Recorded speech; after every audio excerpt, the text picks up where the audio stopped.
Bonjour et bienvenue dans ma nouvelle vidéo, j'espère que vous allez bien. Dans cette vidéo, je vais vous parler de la procrastination. La procrastination, d'après la définition du monde, c'est la tendance à remettre au lendemain, à ajourner ou à temporiser. Et dans la Bible, il y a deux types de procrastination. Il y a d'abord celle de s'être engagé devant Dieu pour quelque chose et il y a celle de tarder à faire quelque chose que Dieu t'a demandé de faire. Dans cette vidéo, je vais vous parler du deuxième cas.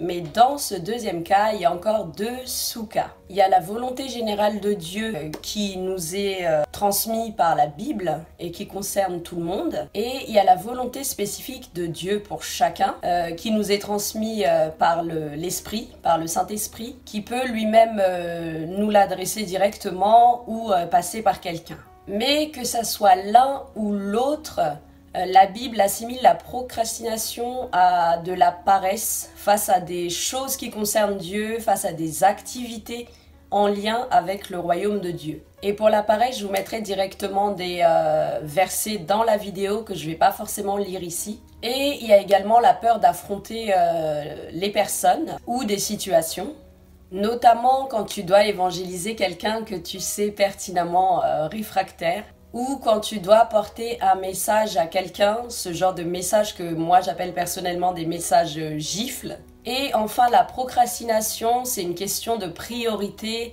par rapport aux autres choses dans ta vie sur le royaume. Et là, tout de suite, l'exemple concret que j'ai, c'est l'histoire de ce jeune homme, en fait, qui, avant de suivre Jésus, lui demande s'il peut aller enterrer son père. Et l'histoire se trouve dans Luc, chapitre 9, versets 59 à 62, que je vous invite à lire. Mais ce qui est très important de savoir, c'est que l'esprit de procrastination n'est pas aussi inoffensif qu'on le croit. Et c'est vrai qu'il ne semble pas si grave, si important, parce que en général, les conséquences se font sur du long terme. Et si je parle de la paresse par exemple, comme dans Proverbe 19 verset 15, il est écrit: la paresse fait tomber dans l'assoupissement et l'âme nonchalante éprouve la faim. Là on voit que la paresse amène à terme à l'assoupissement spirituel. Et Matthieu chapitre 26 verset 41 dit: veillez et priez afin que vous ne tombiez dans la tentation. L'esprit est bien disposé mais la chair est faible. Et Luc chapitre 21 verset 36 dit: veillez donc et priez en tout temps afin que vous ayez la force d'échapper à toutes ces choses qui arrivent.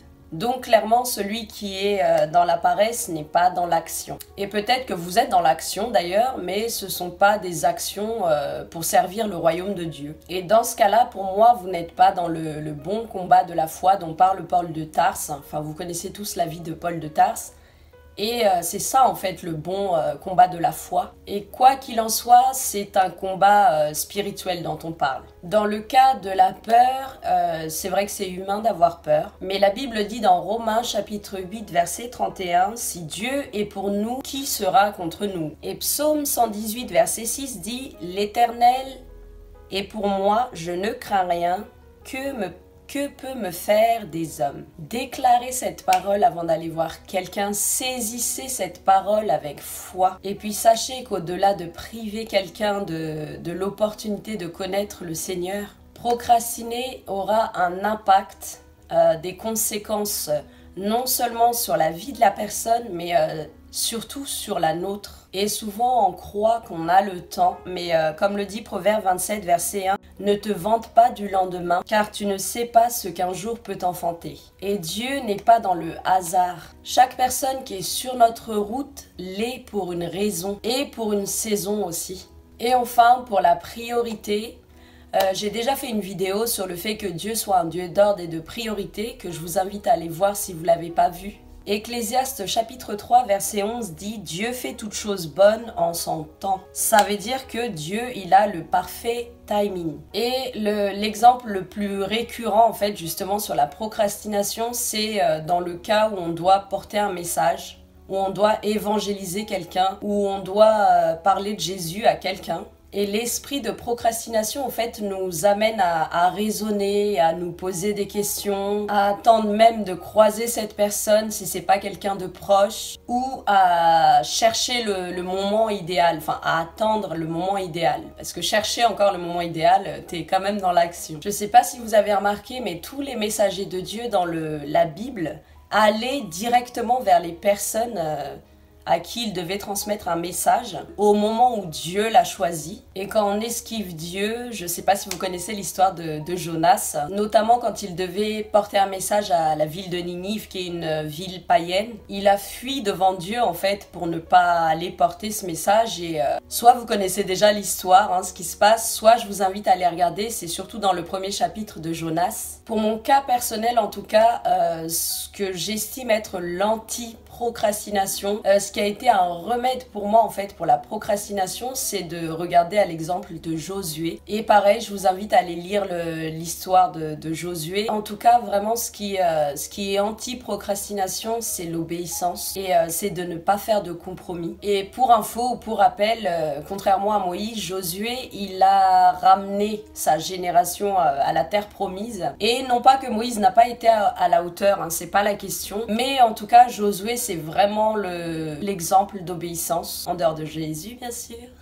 Et d'ailleurs, 1 Samuel 15 verset 22 dit, et vous connaissez sans doute déjà ce verset, l'obéissance vaut mieux que les sacrifices. Et Romains chapitre 5 verset 19 dit que par l'obéissance d'un seul homme, beaucoup seront rendu juste. Et tout comme Jésus, en fait, par notre obéissance, on peut amener des gens à Dieu. On peut sauver des âmes. Avec notre obéissance, on peut avancer, contribuer à l'avancement du royaume. On peut être béni, bénir aussi les autres. Et juste pour terminer, je vous laisse avec le verset 2 Corinthiens, chapitre 2, verset 9, qui dit « Car je vous ai écrit aussi dans le but de connaître, en vous mettant à l'épreuve, si vous êtes obéissant en toutes choses. » Voilà, merci d'avoir regardé cette vidéo jusqu'au bout. Et en attendant la prochaine vidéo, prenez bien soin de vous, soyez bénis abondamment et je vous dis à très bientôt.